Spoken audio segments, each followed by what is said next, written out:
38-ci hədis.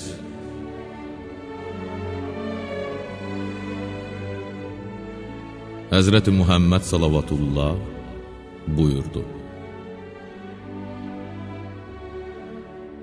Hər vaxt hər hansı bir işə başlamaq istəsən, əvvəlcə onun axır aqibəti barəsində fikirləş.